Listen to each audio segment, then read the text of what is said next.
Bring in the counter element. Let's go to add elements and you'll find counter here. Click, hold and drag and drop it in the place where you want it to go.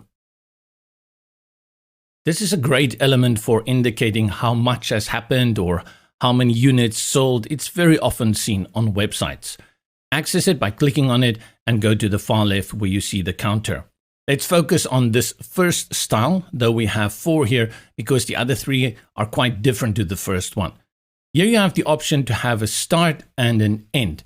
Often you will have a start function to go quicker to the end. For example, if you have something like 1,000,000 there, you don't want to start all the way from 0. Maybe you want to start at something like 500,000. So you have the option to run from a start to an end. Let's put it at something manageable. I'll put it back to 0 and let's put it to an end like 1,000.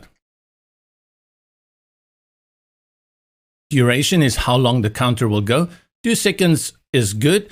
I'll even go down to 1 second, but I'll stay away from anything more than 2 seconds. The reason for that is that when you are on a mobile device, 2 seconds may just be that time that it takes a person to swipe up or down and they will miss the counter completely. Hop over to advanced and here you can have a prefix. For example, if it is money, you can add the unit that you want there. If it is a value, for example, like thousands, you can say 1,000, which is 1,000,000 in this case. And then you have the option on how the separator will look after every 3 units. So if you want a full stop, a period there instead, you can do so, but the comma is a good one to go. Now let's go and have a look at the other styles. These are almost like pie chart counters. If I click on it, it looks really ugly from the beginning, and a few things we will do here. So first of all, you can still keep this value here, and you can see now it is expressed as a percentage, or you can also remove it with the other 2 styles that we will have here. Let's stick to this one. Remember, it's a percentage, and let's give it then a percentage value, something like 65%. Again, you have the duration. Over to advanced, you have the opportunity to take away the percentage if it's not something you want. Again, you have your prefix as well as the separator. But if we put that percentage back, how about that ugly overlap there? What can we do about that? Once you activate this style, a new feature appears, and that is you can go to the settings and you can change the width over here, increase it, and you can do that in percentage or pixels. The other option you also have is to click on it physically, and then you can drag it with the handlebars in the corners, and you will see very easily you get that real-time visual display of whether it looks good or not.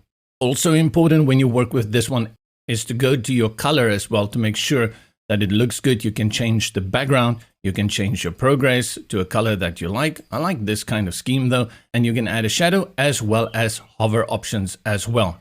Progress is actually a line, and you can see here that we have the size set to 7. You can change around here and make it much thinner. Very neat and sleek, and then you can increase it quite a lot if you have something very outrageous in mind. But that brings us to the pie chart. So let's put this back on the default 7, go to the settings again and select the one without any text. And then you have the option of a pie chart, which is the one I've basically created by using my own settings, but here it's done for you. Go again to the color. You will see now you only have the background and the progress. Easily done. Remember to go and have a look on your tablet devices, as well as on your mobile device display, how this will look, and make sure that it fits your design nicely.